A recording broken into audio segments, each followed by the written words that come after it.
Vidéo Leader. Numérisez votre vie.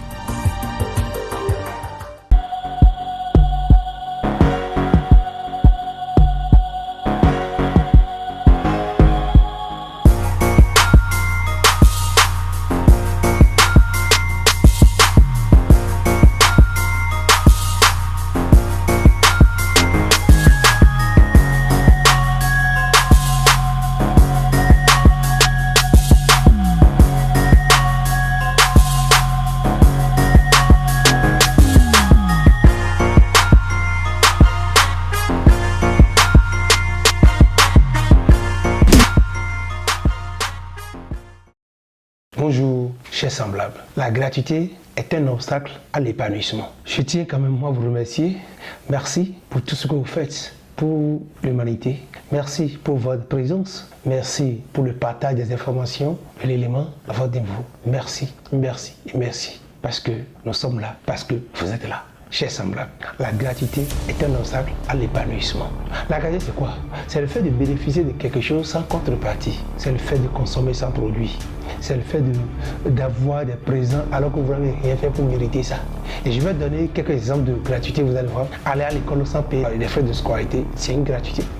Et participer à une fête de communauté sans participer, sans donner aucun copec, c'est une gratuité.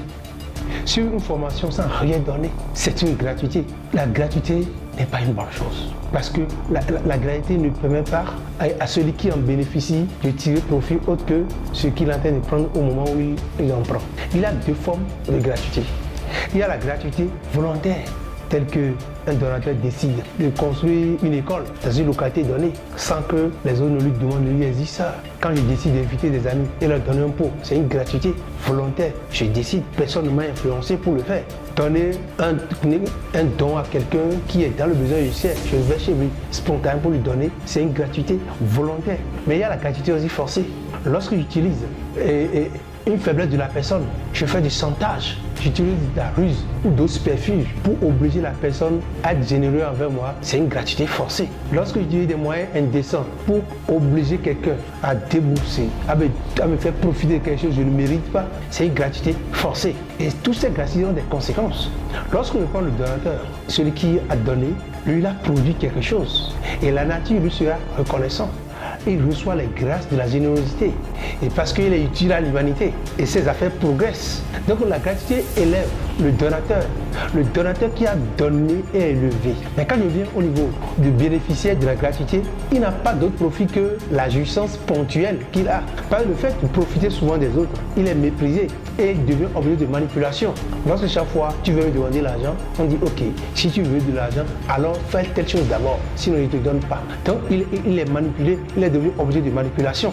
Il perd la confiance en lui-même. C'est quoi? Il voit qu'il n'a aucune potentialité. Alors qu'il en a, puisqu'il vit toujours dans la gratuité, il perd ses atouts et ne peut plus avancer. Il n'arrive pas à profiter de tout ce que la nature lui donne comme possibilité d'avancer. Exemple, vous allez voir, les pays développés, malgré la quantité d'aide qu'on leur donne, ils se développent. Et chaque jour, pour boucler un budget, on doit courir vers des partenaires pour avoir un complément de leur côté. Et chaque fois, on peut tendre la main aux autres pour aborder. Dans ces conditions, on les fait faire ce qu'on veut. On les fait faire ce qu'on veut. Puis on dit, chez nous, c'est celui qui a la farine qui est chef de la pâte. C'est celui qui a la farine qui est chef de la pâte. Lorsque c'est moi qui détiens la farine, alors je vais dire qui va manger ma pâte, qui ne va manger. Je peux même dire comment on va manger cette pâte là. La gratuité, c'est une mauvaise chose et crée une mauvaise image du bénéficiaire et il tombe dans la dépendance. Ce n'est pas bon d'aimer la gratuité. Beaucoup de femmes ont péri à cause de la gratuité. On ne peut pas faire d'efforts. On veut avoir l'argent des hommes, l'argent de telle personne. Et ça y est, ils mettent l'argent devant et ils tombent dans le panneau. Et c'est des conséquences. Parce qu'on ne veut pas faire d'efforts. On va travailler. On va mériter son salaire. Les conséquences sont très graves. À un moment donné, au nord du Bénin, à Porga précisément, vers la frontière de Burkina Faso, il y avait des gens décimés parce qu'ils veulent la gratuité. Il y avait un camion citerne qui a été renversé et le camion coulait. Les gens, parce qu'ils veulent ce qui est gratuit, ils ont amené des bassines, des pitons pour ramasser.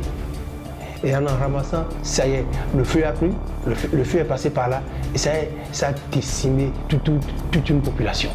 La gratuité, c'est pas une bonne chose. lorsque vous méritez et on vient vous donner là, vous méritez cette gratuité-là. Là, on reconnaît votre valeur. Parce qu'on sait que comme un artiste joue, il fait une bonne prestation et spontanément on va lui donner, oui, c'est une gratuité. C'est même pas une gratuité parce que c'est pas l'effort qu'il a fini. L'effort de chanter, de faire une bonne composition, de danser, c'est ça qu'il lui a donné. Là, il mérite ça, c'est pas une gratuité. Mais lorsque vous ne méritez rien et chaque fois vous profitez des autres, chers amis, chers semblables, ça ne peut pas vous élever. Ça ne peut pas vous élever parce que vous perdez vos attitudes de création de richesse. Et moi, je vous aime tellement que je ne vous souhaite pas ça. Chers semblables, à partir de maintenant, commencez pas à éviter la gratuité. Méritez chaque chose que vous gagnez. Méritez chaque chose que vous gagnez. Là, on va vous respecter. On va vous respecter. Coach Anthony Daglo, je vous aime. Je vous veux heureux et meilleur. À bientôt.